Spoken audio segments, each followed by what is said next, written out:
नमस्कार दोस्तों, मैं नितिन गुप्ता। चलिए आज बात करने वाले हैं फंड सिलेक्शन के ऊपर। फंड आप किस तरीके से सिलेक्ट कर सकते हो। यह वीडियो बहुत अच्छा रहने वाला है, एंड तक देखिएगा, आप सीख जाएंगे फंड सिलेक्शन में लोग क्या गलती करते हैं। वो ज्यादातर एक स्पेसिफिक फंड चूज करने की कोशिश करते हैं जो अच्छा परफॉर्म कराओ है। जहां तक कि वो एक्सपेक्टेशन हमेशा ये रखते हैं कि 15% होनी चाहिए, 12% की एक्सपेक्टेशन है, लेकिन फिर भी वो चूज करने की कोशिश करते हैं सबसे हाई जिसने रिटर्न दिया है उसमें हम निवेश करके चल लेते हैं कि आगे भी वो आगे चल के रिटर्न देगा 5 साल या 10 साल में। लेकिन मैं आपको बता दूं, डिस्क्लेमर में यही बोला जाता है, past return and past performance may not guarantee for future. आपको ये डिस्क्लेमर में हमेशा दिया जाता है, तो इसीलिए पास्ट इमीडिएटली ना देखें, आप एक एवरेज रिटर्न एक्सपेक्ट करके चले। और आपको सिलेक्शन कैसे करना है, बेसिकली मैं आपको बताऊं, आपको हमेशा कैटेगरी सिलेक्ट करनी है, ना कि आपको स्पेसिफिक फंड। आपने जैसे एक एग्जांपल, कोई भी रिकमेंडेशन नहीं है यहाँ पे, मेरी जो भी मैं फंड के नाम लूंगा वो कोई रिकमेंडेशन नहीं है, मैं जस्ट आपको बता रहा हूँ। अगर आपने सपोज एक लिया एचडीएफसी मल्टी कैप फंड है, आप सोच रहे कि एचडीएफसी मल्टी कैप में लगा देता हूँ पैसा, लेकिन आपको इस पे सोचना पड़ेगा बेसिकली फंड सिलेक्शन किस बेसिस पे कर रहे हैं। आपको ये नहीं करना कि एचडीएफसी मल्टी कैप ने अच्छा परफॉर्म करा है लास्ट 5 साल में तो मैं इसी में निवेश कर देता हूँ अपना सारा पैसा। नहीं, आपको फंड कैटेगरी वाइज सेलेक्ट करना है। अब फंड कैटेगरी वाइज सेलेक्ट करते हैं तो कैसे होता है बेसिकली। अब होता क्या है, फंड कैटेगरी जैसे मैंने लार्ज कैप कैटेगरी सेलेक्ट कर ली, लार्ज कैप कैटेगरी सेलेक्ट करी है तो उसमें मेरे पास सारे फंड आ गए। सबसे पहले आया आदित्य बिरला सन लाइफ फोकस्ड एड फंड, तो जिसने 10 साल में 12.21% का सीएजीआर रिटर्न दिया है। और वही आदित्य बिरला सन लाइफ का लार्ज कैप फंड है जिसने 12.17 दिया है। एक्सिस लार्ज कैप फंड ने 11.79% दिया है। बजाज फिनसर्व लार्ज कैप ने है, और ये बंधन लार्ज कैप फंड ने 12.24। तो ये सारी कैटेगरी है, ये सारी एएमसी कंपनीज है, ऑन एन एवरेज अपने 12%, 11%, 13%, 12% है, 10.85, 12.69। मतलब लास्ट के 10 साल में एवरेज जो आया है लार्ज कैप का, वो मतलब 11 से 12% के बीच ही रहा है 10 साल में लार्ज कैप ने दिया है। तो बेसिकली अब लोग इसमें क्या चूज करने की कोशिश करेंगे, लार्ज कैप में सबसे ज्यादा किसने 10 साल में रिटर्न दिया है जस्ट 14% दिखा रहा है, क्वांट फोकस्ड फंड। तो लोग क्या गलती करेंगे, यही फंड चूज करने की कोशिश करेंगे कि हाँ इसी फंड को हम निवेश करते हैं, ये 14% दिया है तो आगे भी ऐसे परफॉर्म करेगा।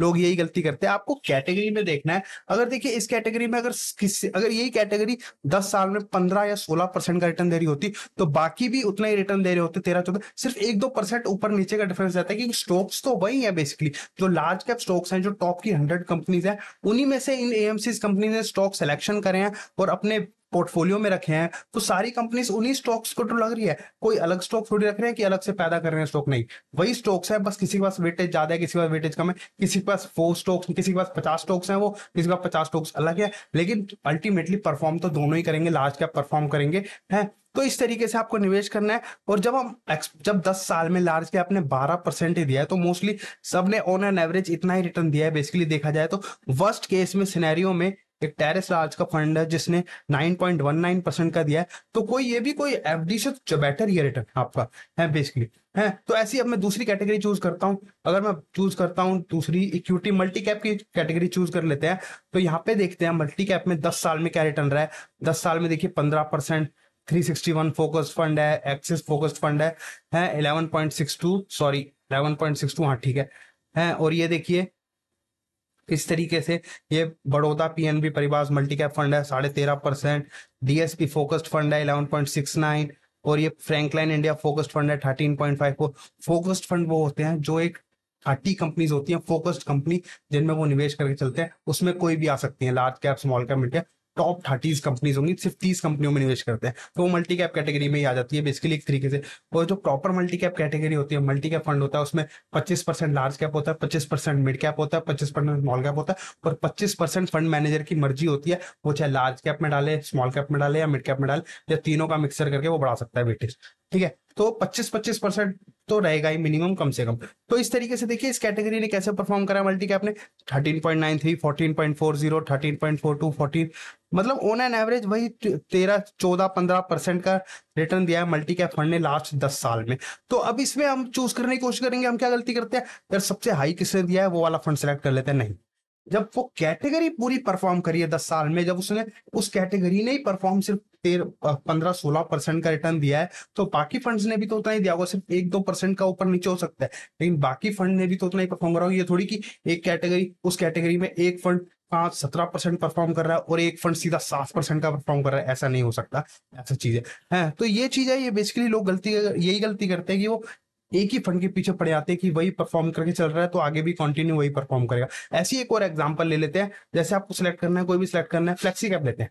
फ्लेक्सी कैप का एग्जांपल लेते हैं। फ्लेक्सी कैप ने लास्ट फ्लेक्सी कैप फंड्स ने जो लास्ट 10 ईयर्स की कैटेगरी है, लास्ट 10 ईयर्स में कैसे परफॉर्म करा है फ्लेक्सी कैप कैटेगरी ने, तो देखिए 13.5% का रहा आदित्य बिरला का, और ये बंधन फ्लेक्सी का 11% का रहा है, और ये देखिए कैनरा रैपको का फ्लेक्सी कैप का 13% का रहा है, डीएसपी फ्लेक्सी का 13% है। और अगर मैं यही 5 साल का देखता हूँ उनका, 5 साल में देखिए अब मार्केट तो ऊपर गई थी, 5 साल में अच्छा परफॉर्म करा हो तो किसी ने बंधन फ्लेक्सी ने 20% का दिया है, बैंक ऑफ इंडिया फ्लेक्सी ने 26% का दिया है, बड़ौदा पीएनबी ने 18% का दिया है, कैनरा रैपको ने 19%, टीएसपी फ्लेक्सी ने 20%, 22%, 25%, 28% एचडीएफसी फ्लेक्सी कैप है, ऐसी एचएसबीसी फ्लेक्सी कैप 22% है, 25%, 19%, 16%।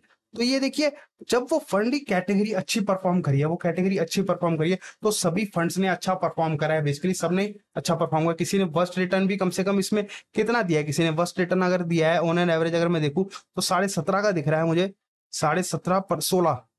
हाँ, LIC mutual fund flexi cap ने 16.5% का दिया है। और हम मतलब मार्केट में तो हम बेसिकली यही परफॉर्म करते हैं, मार्केट में हम कितना एक्सपेक्ट करते हैं, 12 से 15% का रिटर्न आ जाए, उसमें भी वेल्थ बन जाती है, आपको पता है। तो ये लोग यहाँ तो फंड ज्यादा अच्छा परफॉर्म कर रहे हैं। आपको इसलिए कैटेगरी बेस सिलेक्शन करना है कि कौन सी कैटेगरी अभी नहीं चल रही है, कौन सी कैटेगरी अभी अच्छा परफॉर्म करेगी आगे चल के। अगर वो कैटेगरी इस टाइम पे परफॉर्म करी है तो उसमें जितनी भी एएमसी कंपनी है उन्होंने भी अच्छा परफॉर्म करा हुआ, कोई ये नहीं है कि वो एएमसी कंपनी अलग चल रही होगी, नहीं। तो आपको ये चीज सिलेक्शन करनी है, आपको स्पेसिफिक फंड सेलेक्ट नहीं करना है, आपको कैटेगरी वाइज सिलेक्शन करके चलना पड़ेगा। इस तरीके से आप फंड सेलेक्ट करेंगे तो आपको इजी रहेगा। और आपको चेक करना है कौन सी कैटेगरी इस टाइम पे अंडर परफॉर्म कर रही है लास्ट 3 साल से 5 साल से, तो उसमें निवेश करें, क्योंकि वो कैटेगरी अब आगे चल के परफॉर्म कर सकती है। क्योंकि मार्केट में हमेशा साइकिल रहती है, कभी ऊपर रहती है कभी नीचे रहती है। तो जो साइकिल अभी नीचे आ चुकी है मार्केट, जो परफॉर्म नहीं कर रही है कैटेगरी, वो अब आगे चल के ऊपर जाएगी, वो आगे चल के परफॉर्म करेगी। तो आपको ये चीज देखना पड़ेगा, इस तरीके से मार्केट समझना पड़ेगा।